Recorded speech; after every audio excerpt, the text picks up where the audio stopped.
All right, welcome back to the Daytime Kitchen. Susan Lachmann is here. She is taking that shepherd's pie that we put together earlier out of the oven right now because it's extremely warm.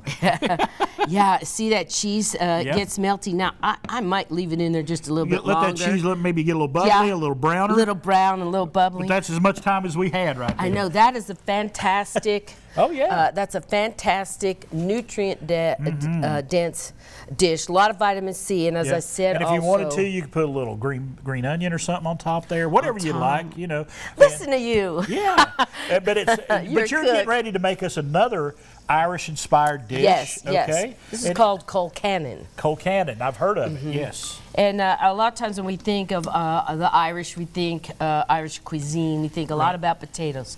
As we were talking a little earlier about potatoes have a long shelf life if stored well. Cabbage has a long shelf life, and kale. These are all vegetables that will overwinter. Right. So when you're talking about food economy and making the most of your food dollar, then that's another aspect to this particular dish. So I know what you have in there, but tell everybody what you've got on the pan right now. All right, now this is kale. Okay. And what else is in there? there is chopped cabbage. Here we have some chopped cabbage. Right. And green onion, which is one of the best. And some butter. Yes. Well, remember now. Yeah, you're using the. I understand, but using the blend. If you want to use real butter, you go right ahead. So I'm just doing a pinch of salt, and I go easy on the seasoning.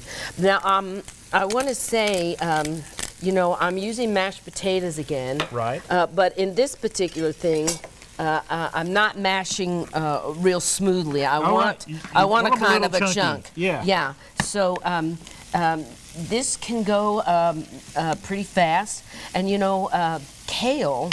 Any of these things is good in a raw salad. Right. Okay. Now, one of the classes I was teaching, I had some folks in there who said they had tried kale and they would never eat it again. I said, well, have you heard about massaging kale?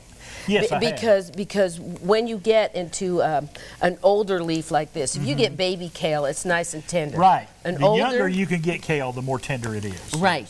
But this kale that stays a long time and overwinters, when it's heavier like that, you have to work with it because you break down the fiber of it somewhat. Right. Okay, so here's my Colcannon.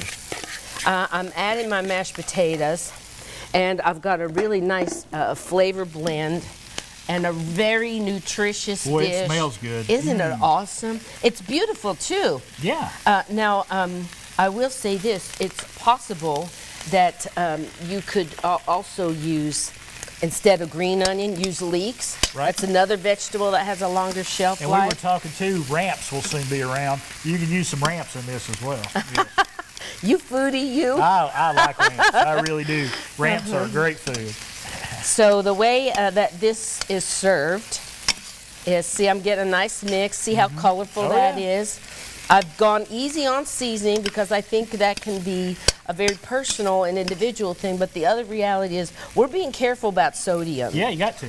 Yeah. So, okay, so a nice chunky mash on their potatoes. Chris, can you grab that plate, I sure please? Can. And now right here so we're just gonna serve it up now, and so you just want to get everything, those vegetables a little wilted. Yep. And the mashed potatoes just everything warmed through really good. Everything warmed through really well, and like you said, it's a chunky dish, and it's fun to eat. It's a hearty dish. A hearty dish. Yes. This is You know, when you think about, to me anyway, I think about a dish like this and the agrarian cultures where this dish comes from.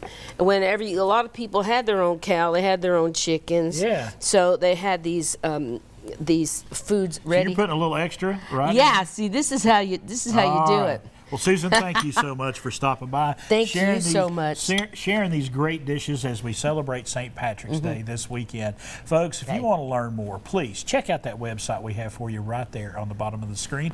We'll be back with more Daytime coming up. The recipes are right there. We'll have it up there. Thank you.